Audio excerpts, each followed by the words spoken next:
This is why I think Harden and Kawhi can cause a lot of problems in the NBA, especially in the West.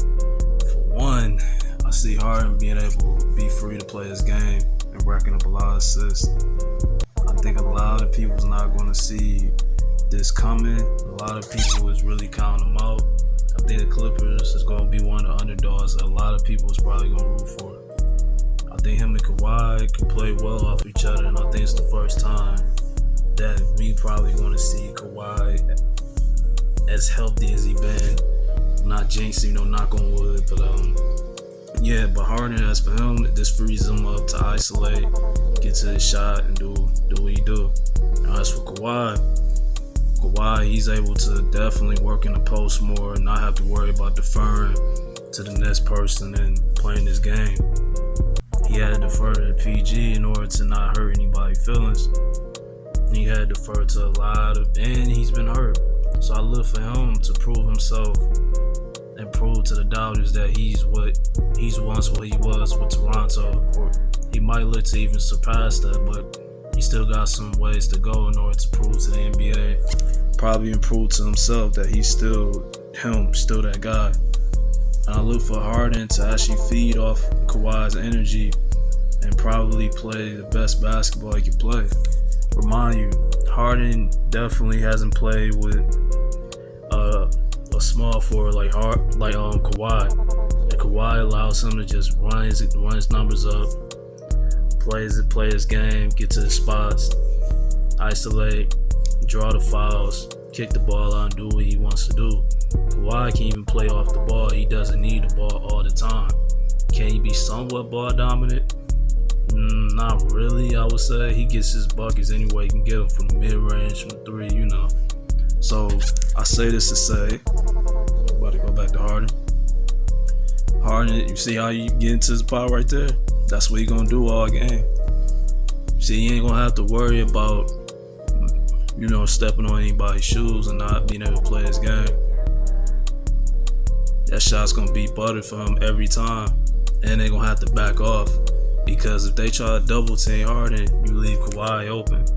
And if you leave Kawhi open, he's pretty much automatic from anywhere on the floor. And Harden can get to this anytime he feels like it. Also, Harden can allow Kawhi to be freed up on the post or the three. Because Harden he drives and kicks so well, and he gets to the spots. And him and Kawhi Harden, should be able to play their game. This will allow Norman Powell to even be more free than usual because James Harden, man, he's such a threat to try to guard on the inside. And Kawhi, well, then you got basically a three-headed monster. You got Norman off the bench, which is going to cause a lot of problems to teams. I think they still got Bones Highland. Bones is a tough matchup. Then you got Kawhi. When you think you can rest, you can't rest with him because this man can. When he's in the game, he plays a lot of minutes. From what I've seen. But they also say that the minutes restriction he started when he's in the playoffs. He put a lot of minutes up. So the playoffs, I look for them to be really deadly. Him, Harden, all the rest of the Clippers. The Clippers got some new people too, new pieces, but Harden and Kawhi is definitely going to be the people that's going to start the fire on the team and the ones that everybody's going to look to. And don't be shocked if they the 1-2 punch in the playoffs that people just don't understand how to guard because they had a lot of people and a lot of chemistry with the last players. Not to take anything away from PG and Russell. That was actually a great team. But I think this simplifies things and allows Harden to just play their game. And I wouldn't be surprised if they put this together well and they mesh well on the court. I wouldn't be surprised if they a top five seed or a top 4. You gotta remember, a healthy Kawhi is still a threat in that. A healthy Harden that gets to play his game.